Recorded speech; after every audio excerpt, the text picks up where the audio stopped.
au niveau de cette capsule, on va essayer de terminer le travail initialement esquissé. C'est le calcul de l'espérance d'un portefeuille. Alors, on a dit que l'espérance d'un portefeuille, c'est alpha fois l'espérance de la rentabilité du titre A plus 1 moins alpha fois l'espérance de la rentabilité du titre B, c'est-à-dire là le alpha c'est la proportion du titre A dans le portefeuille et 1 moins alpha c'est le reste, donc c'est la proportion du titre B. Alors maintenant on va essayer de calculer la variance parce que comme j'ai dit tout à l'heure, la variance est tellement importante parce qu'il va nous permettre par la suite d'appréhender, de calculer, à partir de la variance on calcule l'écart type 1. On calcule l'écart type, et puis par la suite, à partir de l'écart type, on va appréhender le risque, ce qu'on appelle le risque du portefeuille. D'accord? Alors maintenant, il faut savoir que pour chaque titre, on rattache une espérance, et puis par la suite, une variance. D'accord? Et puis par la suite, chaque titre a un pourcentage dans le portefeuille. C'est-à-dire ça, c'est le coefficient de pondération. Hein, c'est-à-dire le pourcentage du titre dans le portefeuille. D'accord? Alors, la même chose pour B, une espérance, une variance et un pourcentage. Alors, on va considérer que le portefeuille est toujours composé de deux titres. Donc, si ici, c'est 60%, le titre A représente 60%. Alors, bien sûr, le titre B représente 40%, donc c'est 1 moins 60%, donc ça fait 40%. Voilà. Donc j'ai essayé de saisir dans un premier temps les formules pour ne pas perdre le temps là-dessus. Alors, la variance d'un portefeuille, c'est la variance de alpha fois la rentabilité bien sûr de A, plus la variance de 1 moins alpha, plus la 1 moins alpha fois la variance de la rentabilité de B. Donc finalement, la variance du portefeuille dépend de la variance des deux titres, d'accord? Et puis par la suite, en prenant en considération les coefficients de pondération, c'est-à-dire là, le pourcentage de chaque titre dans le portefeuille. Alors maintenant, il va falloir distribuer cette variance. Et là, je dois faire normalement un petit rappel par rapport à une propriété mathématique. C'est que la variance de A plus B, c'est la variance de A plus la variance de B plus 2 covariances de AB. C'est-à-dire que la variance d'une somme de la somme de deux variables, c'est la variance de chaque variable à part, mais il va falloir prendre en considération un effet de synergie qui se crée entre les deux variables, d'accord? Cet effet de synergie ou de complémentarité, il est appréhendé par la covariance, d'accord? Alors deux, pourquoi? Parce que nous avons ici deux variables seulement. Donc deux covariances, si quelqu'un vous demande qu'est-ce que la covariance, on vous dit que la covariance, c'est un outil mathématique qui nous permet d'appréhender la synergie ou la complémentarité. En fait, la synergie, en fait, si c'est positif, alors parfois il n'y a pas de synergie, parfois il y a synergie, alors tout dépend de quoi? Tout dépend d'un autre paramètre qu'on va voir tout de suite, hein, qui est le P ici, en fait, c'est le coefficient de corrélation. Alors, je vais vous expliquer. Alors, la covariance AB qui est ici, la covariance, c'est le coefficient de corrélation fois l'écart type de A fois l'écart type de B. Alors, qu'est-ce que ce coefficient de corrélation? Alors, c'est un outil qui va nous permettre par la suite de savoir est-ce que les deux variables varient dans le même sens ou dans des sens contradictoires. Alors, c'est-à-dire, si par exemple la rentabilité de A augmente et la rentabilité de B suit, ça va. Sinon, si la rentabilité de A diminue et la rentabilité de B encore diminue, donc ça suit. Alors dans ce cas-là, on peut dire que le coefficient de corrélation est un coefficient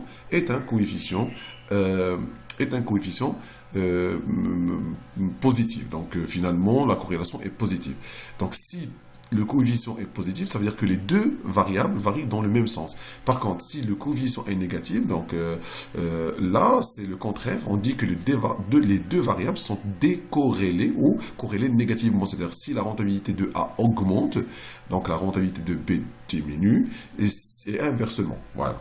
Donc, c'est d'ailleurs la raison pour laquelle j'ai dit tout à l'heure, alors soit il y a une synergie entre les deux et ça va par la suite amplifier en quelque sorte la variance. Hein. S'il y a une synergie, là, ça va amplifier. Bah, s'il y a une dichotomie entre les deux, c'est la corrélation est négative, alors dans ce cas-là, on aurait par la suite cette quantité-là négative et donc la variance de A plus B va diminuer. On va voir ça à travers l'application numérique. Donc, qu'est-ce que je vais faire? Je distribue et je remplace par la suite cette covariance par sa formule. Donc, ça va devenir variable de A plus B, la variance plutôt de A plus B est égale à la variance de A plus la variance de B plus 2 fois le coefficient de corrélation fois l'écart type de A fois l'écart type de B. Très bien. Alors maintenant, je vais transposer cette propriété sur ce que j'ai ici. Alors, Pardon. Alors, la variance du portefeuille, c'est la variance de alpha RA plus 1 moins alpha RB, etc. Donc, je distribue, ça va nous donner par la suite la variance de alpha fois RA plus la variance de 1 moins alpha fois RB plus deux covariances. Alors, les deux variables ici, c'est la rentabilité de A et la rentabilité de B. Donc, j'ai transposé systématiquement, en fait, la propriété qu'on vient de voir ici. Alors maintenant, nous avons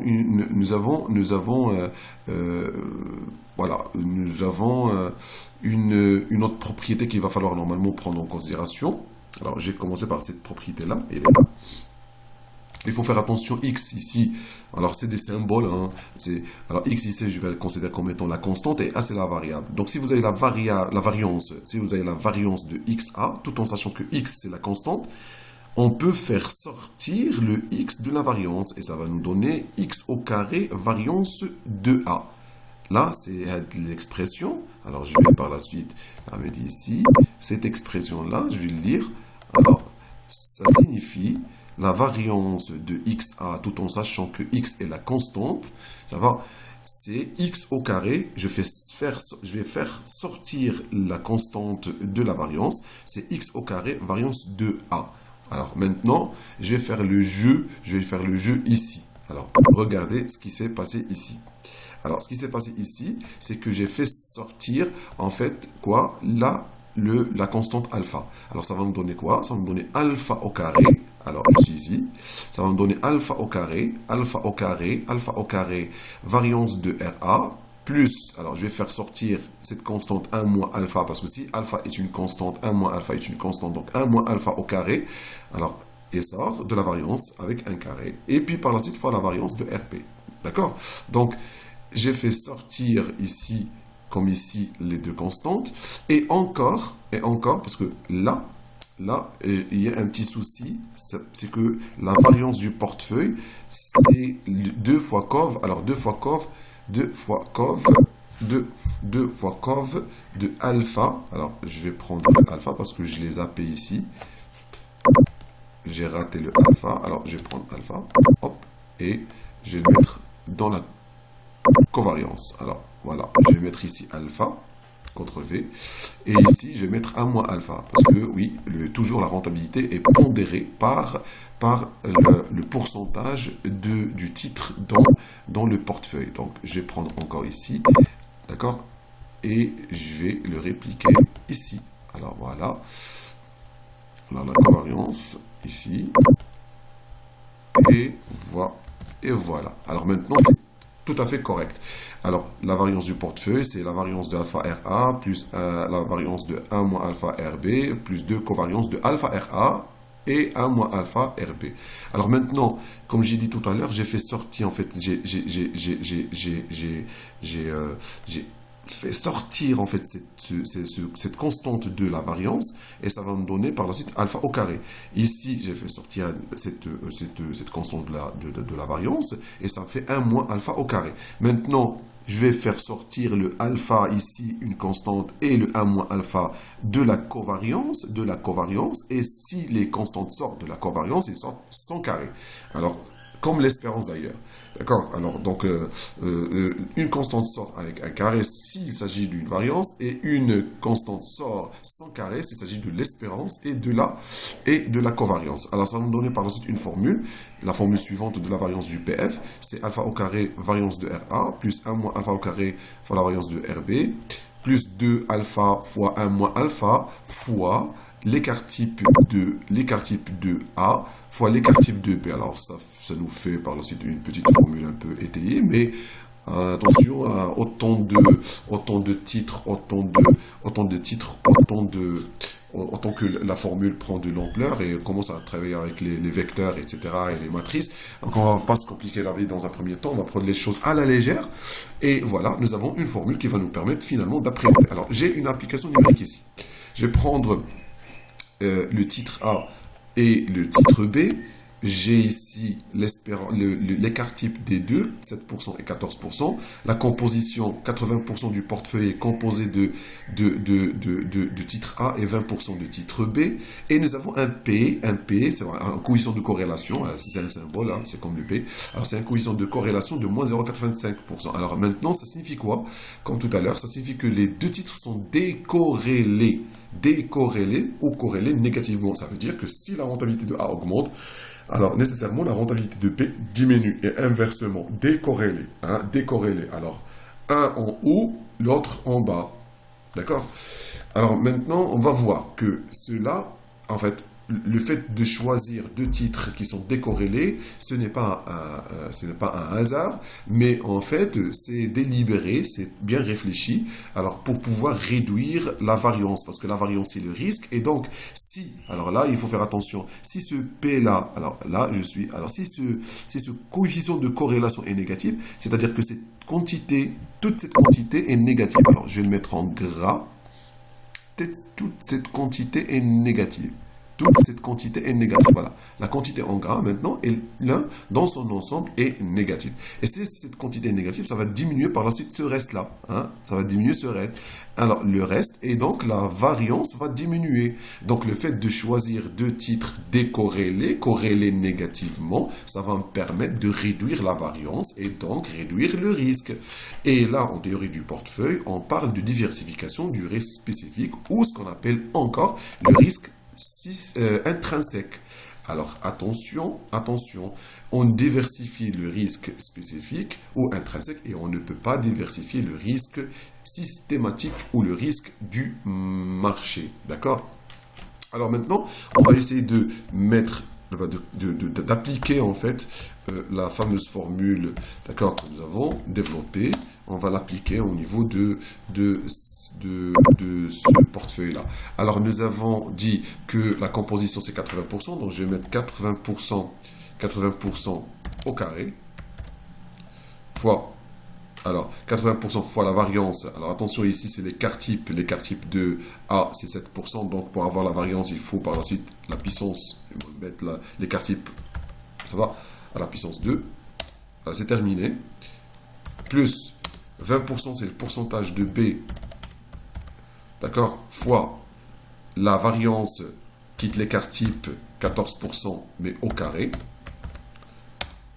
Alors, je vais mettre plus 2 fois, entre parenthèses, moins 0,85, entre parenthèses, fois, d'accord. Alors, maintenant, nous avons 2 fois la corrélation, 2 fois la corrélation P, fois le pourcentage de 80%, je vais mettre 80%, fois 20%, fois l'écart type de A, 7%, fois l'écart type de B, c'est 14%. Et on va voir, ça doit donner en principe, alors je dois corriger ça, ça doit donner en principe une variance entre, on a finalement un écart type entre les deux écarts types. C'est-à-dire que l'écart type qu'on va calculer vers la fin, ça doit être normalement compris entre... Alors on va voir, hein, tout dépend de... Alors on va voir, de toute façon il ne doit pas normalement dépasser le max qui est 14%. Alors ça peut être inférieur au min, mais ça ne peut jamais être supérieur au max. Et on va voir, c'est une propriété mathématique. Alors maintenant que nous avons esquissé là, en fait l'application numérique, voilà. Alors je prends et je calcule le résultat. Alors, le résultat et les deux. Alors, en principe, ça ne doit pas normalement nous donner un résultat négatif. Alors, si ça donne un résultat négatif, ça veut dire nécessairement il y a une erreur. Alors, probablement, je dois mettre ici les parenthèses. Probablement, je dois mettre les parenthèses. Alors, voilà.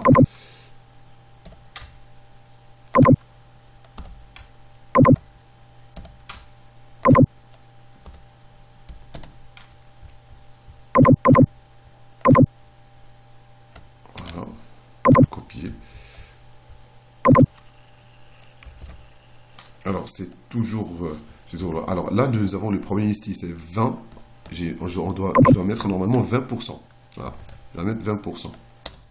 Et voilà, maintenant, nous avons une variance de combien? Une variance de 0,13%. Alors, ce qui est le plus important pour moi, c'est l'écart type. Donc, je calcule l'écart type du portefeuille. D'accord? L'écart type du portefeuille est égal à... L'écart type du portefeuille est égal... Bien sûr, l'écart type, c'est racine carrée de la variance. Racine carrée de la variance, c'est-à-dire la variance, c'est-à-dire 0,13%, la variance. C'est-à-dire la variance, mais puissance 0,5. Alors attention, faut pas trébucher, hein, faut pas trébucher. Alors pourquoi? Parce que ici, il y a des gens qui vont pas comprendre pourquoi j'ai écrit 0,13% puissance 0,5. Alors je répète, l'écart type, c'est la racine carrée de la variance, et racine carrée de A, ça va, c'est A puissance 1 sur 2, racine carrée de A, c'est A puissance 1 sur 2, et 1 sur 2 c'est 0,5, donc c'est comme si je suis en train de calculer intelligemment l'écart type. Alors CTRL V, alors ça nous donne comme ça, d'accord? Alors ça nous donne comme ça, en fait l'écart type, et deux chiffres après la virgule, ça signifie que l'écart type est égal à 3,61. Alors ce portefeuille, si il nous dégage une rentabilité espérée de 6%, il va falloir assumer un risque de 3,61%. Et là, comme vous le constatez, le risque ça est inférieur aussi bien au titre A qu'au titre B. Pourquoi? Parce que nous avons par la suite réalisé une diversification du risque à travers le choix de deux titres qui sont corrélés, mais corrélés parfaitement encore. Corrélés négativement, mais parfaitement, pour pouvoir par la suite réduire le risque. Toutefois, c'est vrai qu'on a sacrifié un peu de rentabilité, parce qu'il ne faut pas oublier que la rentabilité du portefeuille, c'est seulement 6%. Hein, c'est seulement 6%. C'est seulement 6%. Hein, la rentabilité du portefeuille, c'est seulement 6%. Parce que finalement, la rentabilité de B est de 10%. Ça va? 10%. Donc finalement, on n'a pas choisi que le titre B, on a choisi, ça va, le mixte entre les deux.